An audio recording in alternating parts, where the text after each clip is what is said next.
रमेश भाई ठाकुर पर जानलेवा हमला मोहम्मद गजनवी की औलादों ने किया है। मैं मुसलमानों को चुनौती देना चाहता हूं। गत 6 माह में कईयों प्रकार के ऐसे हमले इस क्षेत्र में हुए। राहुल गांधी ने कह दिया था नरेंद्र सरेंडर, तो सबसे ज्यादा बौखलाहट इस देश की मीडिया को हुई थी। ऐसा लग रहा था जैसे उनके आका की शान में तौहीन करती हो। चीख रहे थे, चिल्ला रहे थे, लेकिन इतने बेशर्म हो गए हैं कि आज तक डोनाल्ड ट्रंप को इतनी इस बेशर्मी पर कभी लताड़ा नहीं, कभी पूछा नहीं अपने आका से कि बताओ तुम देश के प्रधानमंत्री हो हमारे, और आखिरकार एक डोनाल्ड ट्रंप नाम का व्यक्ति जो अमेरिका का राष्ट्रपति है, वो बार बार हमारे देश की तौहीन कर रहा है। उसके बावजूद एक आवाज, एक शब्द क्यों नहीं बोलती डोनाल्ड ट्रंप के खिलाफ? कभी नहीं बोला।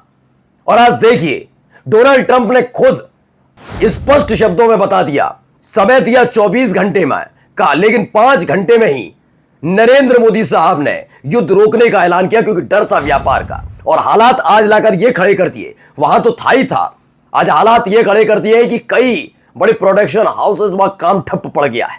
क्यों? क्योंकि oh my friend Donald Trump ने एक बड़ा कदम उठाया। आज आपको यह भी दिखाऊंगा इस देश की मीडिया कितनी चरण चाटुकार है। जिस सरकार से, जिस प्रधानमंत्री से सवाल करने चाहिए, आज भी उनकी शान में कसीदे गढ़े जा रहे हैं। वो भी देखिए, दिखाऊंगा कि कितना ही करते रहे ये गोदी मीडिया के एंकर, लेकिन जनता समझ गई है। दौड़ा दौड़ा कर उनका पीछा किया जा रहा है। किसका? मोदी के लाडले मंत्रियों का। तो अब इनके अपने ही साथी कहते हैं, नमस्ते, अभी तोड़ लीजिए गठबंधन, फर्क नहीं पड़ता। नमस्कार, मैं हूं प्रज्वल गौतम और आप देख रहे हैं the live TV. The live TV, सच सबसे आगे। देशभक्ति क्या होती है, पहले मुझे इसका मतलब बताइए। देशभक्ति एक व्यक्ति की विशेष पूजा कर ली जाए। प्रधानमंत्री 5 साल के लिए चुना जाता, हो सकता है विश्वास होगा तो अगले और 5 साल के लिए, है ना? देश थोड़ी ना हो जाएगा प्रधानमंत्री। और जब वो प्रधानमंत्री अपनी मनमर्जी से कोई भी फैसले थोप कर देश का बेड़ा गर्क करे, वो प्रधानमंत्री बनने लायक है? आज आप कहेंगे इतना गुस्सा क्यों? क्योंकि भाई, एक होती है आलोचना, किसी की फैसले की, किसी योजना की आलोचना हो जाए, लेकिन अमेरिका बार बार ऐसी हरकत कर रहा है जिसके खिलाफ जवाब देना चाहिए कि लाल, पीली, नीली, हरी, गुलाबी आंखें दिखानी चाहिए, लेकिन नहीं। आज एक बहुत बड़ा बयान डोनाल्ड ट्रंप ने दिया है। हम उम्मीद होगी कि जितने ज्यादा उत्साही कार्यकर्ता ये बीजेपी के नेता और मोदी सरकार के कैबिनेट मंत्रियों से लेकर ये ईमान बेचने वाले एंकर बने हुए थे, गोदी एंकर, वो आज डोनाल्ड ट्रंप के बारे में उसी लहजे में बात करेंगे जैसे अपने ही देश के विपक्षी पार्टी के नेताओं को कोस रहे थे। सुनवाता हूं, पहले सुनिए क्या कह रहे हैं डोनाल्ड ट्रंप, सुन लीजिए। I want to see that deal end. It's very serious what I have in mind if I have to do it, but I want to see it end. I think that in many ways he's there. Sometimes he'll be there and Zelensky won't be there. You know, it's like, who do we have today? I got to get them both at the same time. But I want to have it end. We have economic sanctions. I'm talking about economic, because we're not going to get into a world war. I'll tell you what, I'm talking to a very terrific man, Modi of India. And I say, what's going on with you in Pakistan? Then I'm talking to Pakistan on trade. I said, what's going on with you in India? And the hatred was tremendous. Now, this has been going on for a hell of a long time, like sometimes with different names for hundreds of years. But I said, what's going on? I said, I don't want to make a trade deal. No, we want to make a trade deal. I said, no, I don't want to make a trade deal with you. You're going to have a nuclear war. You guys are going to end up in a nuclear war. And that was very important to them. I said, call me back tomorrow, but we're not going to do any deals with you, or we're going to put tariffs on you that are so high. You were there, Howard, right? Yep. You're going to put tariffs on you that was so high, I don't give a damn. Your head's going to spin. You're not going to end up in a war. Within about 5 hours, it was done. It was done. Now, maybe it starts again. I don't know. I don't think so, but I'll stop. इनका कहना है कि मैंने धमकी दी मोदी को, मोदी से कहा कि मैं तुम्हारे, पहले तो इन्होंने जेलेंस्की के लिए कह रहे थे और उसके बाद नरेंद्र मोदी साहब के लिए कहा कि मैंने बात की और धमकी दी। किसकी? ट्रेड के लिए। 24 घंटे का समय दिया था, मियाद, युद्ध रोको वरना फिर, लेकिन उन्होंने 5 घंटे में ही युद्ध रोक दिया। ये अपने आप में सोचिए, कहता है आदमी मैंने धमकी दी और उसके बावजूद भी शर्म नहीं है। अभी भी देखिए क्या हो रहा है। इसमें आज तक वाले लिखते हैं कोई आपसे नाराज है मगर आप इतने विशाल हैं, संभाल लेंगे। ट्रंप के टैरिफ पर पीएम मोदी से बोले फिजी के प्रधानमंत्री। सवाल यह नहीं है कि कौन सा देश आकर आपको सपोर्ट कर रहा है। अगर यही सवाल था तो जरा जब पहलगाम आतंकी हमले को लेकर बातचीत हो रही थी तो कितने देशों ने आकर हमारा सपोर्ट किया, क्या इसकी लिस्ट मांगी? तब कहा जा रहा था किसी देश के हमें समर्थन की जरूरत नहीं, हम अपने आप में काफी हूं। तो है, लेकिन 2 टके का ये ट्रंप कैसे बोल जाएगा बार बार? और इतनी दोस्ती निभानी तो प्रधानमंत्री पद छोड़ो, दोस्ती निभाओ, कोई फर्क नहीं पड़ता। लेकिन हमारे देश के प्रधानमंत्री का मतलब देश होता है, और अगर हमारे देश के प्रधानमंत्री के बारे में और देश के बारे में बोलेगा और प्रधानमंत्री कुछ ना कर पाए तो जरूरत नहीं ऐसे व्यक्ति की। और ऐसे ही चरण चाटुकार पत्रकार फिजी के प्रधानमंत्री ने तंज कस दिया, तो क्या करूं उसका? क्या हो रहा है देखिए, उनके होने, इनकी हरकतों से क्या क्या असर पड़ रहा है, जरा देखते चलिए। ये देखिए, भारतीय निर्यातक संघ FIEO ने चिंता जाहिर कर दी है। FIEO ने सरकार से फौरन दखल देने की अपील की है। हुआ क्या है, अमेरिकी टैरिफ का भारत पर असर पड़ना शुरू हो गया है। खबर यह है आज तक की, ये ब्रेकिंग में चला रहे हैं, देखते चलिए क्या क्या हुआ है असर। त्रिपुरा, नोएडा, सूरत में टेक्सटाइल प्रोडक्शन ठप हो गया है।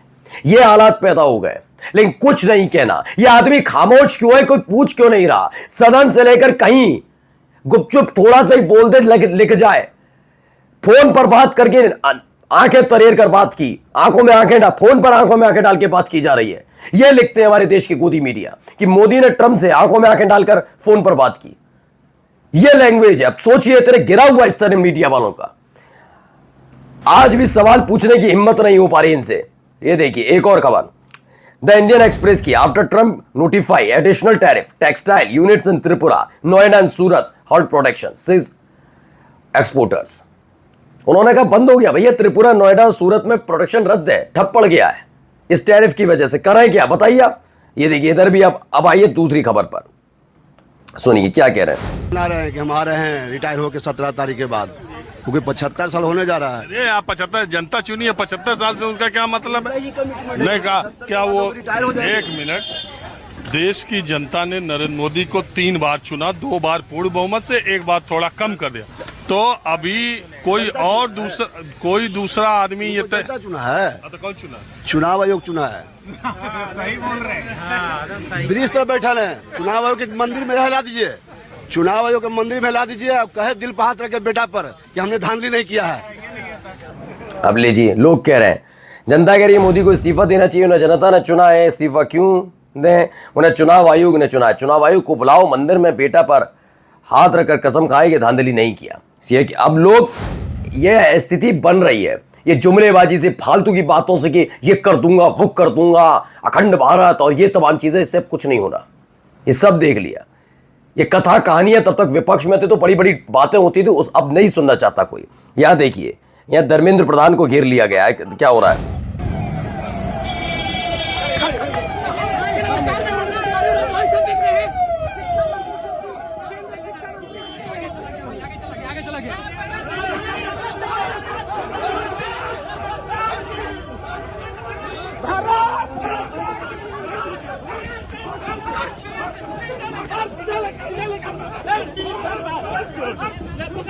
तो NSUI के नेता, पटना विश्वविद्यालय के पूर्व छात्र संघ प्रत्याशी शाश्वत शेखर के नेतृत्व में NSUI के साथियों ने केंद्रीय शिक्षा मंत्री धर्मेंद्र प्रधान को दिखाया काला झंडा, बौखलाए भाजपा युवा मोर्चा के कार्यकर्ता और पुलिस ने चलाया डंडा।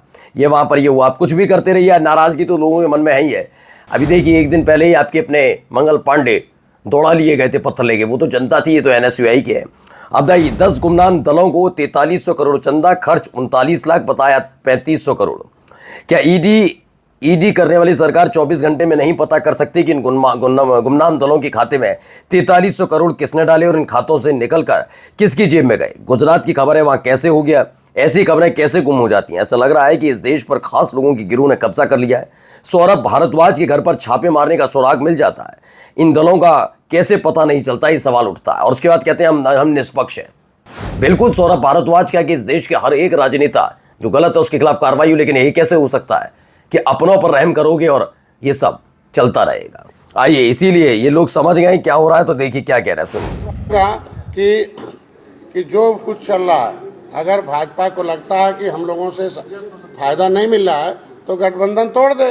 क्यों छोट भैया नेता से अब सब करवा रहे हैं? चाहे राजभर के भी यहाँ नेता हूँ, अब सब उल्टा पुल्टा बोलते रहते हैं। अभी आरएलडी के एक नेता हैं बेचारे, वो हम लोग नहीं, वो जाटों का वोट दिलवाया आरएलडी ने, क्या उन यही एक बात है। अब सारे के सारे जो सहयोगी दल हैं वो भी उत्तर प्रदेश के अंदर आरएलडी, उत्तर प्रदेश के अंदर संजय निषाद की निषाद पार्टी, ओम प्रकाश राजभर की सुभाषपा, सबने मोर्चा खोल दिया। कहा ये बीजेपी के नेता इतनी ज्यादा बोल बच्चन क्यों करते हैं? अगर फायदा नहीं छोड़ देना, मैं पता लग जाएगा लेवल क्या है लेवल। चलिए, भाजपा नेता ने क्षमा मृत्यु मांगी है। पीएम मोदी की सभा में जाते वक्त हादसे में हुए दिव्यांग विशंबर ने कहा इलाज में खर्च हो चुके हैं 35 लाख, अब कुछ नहीं बचा। पार्टी को पूरा जीवन दिया पर कोई सहयोग नहीं मिला। और जाते जाते जरा सुनिए करने के लिए आखिर क्या बचता है। रमेश भाई ठाकुर पर जानलेवा हमला मोहम्मद गजनवी की औलादों ने किया है। मैं मुसलमानों को चुनौती देना चाहता हूं। गत 6 माह में कईयों प्रकार के ऐसे हमले इस क्षेत्र में हुए हैं। रमेश भाई ठाकुर पर जो जानलेवा हमला हुआ वो रमेश भाई ठाकुर पर हमला नहीं है, हिंदू समाज के एक बेटे पर हमला है। इसलिए हिंदू ये धमकी देते हुए खबर है द मुस्लिम की पोस्ट है। इसने लिखा है कि गुजरात पाटन राधनपुर में मुसलमान खून देखता है तो भागता है, हिंदू खून देखता है तो जागता है। एक बार हिंदू जाग गया हम तुम्हारी औकात दिखा देंगे। हिंदू व्यक्ति की कथित तौर पर पिटाई का हवाला देते हुए मलुवन वीएचपी नेता धर्मेंद्र भवानी ने सभा आयोजित कर हिंसा की वकालत की है। और ये सब चल रहा है कहाँ? गुजरात में। नमस्कार। द लाइव टीवी, सच सबसे आगे।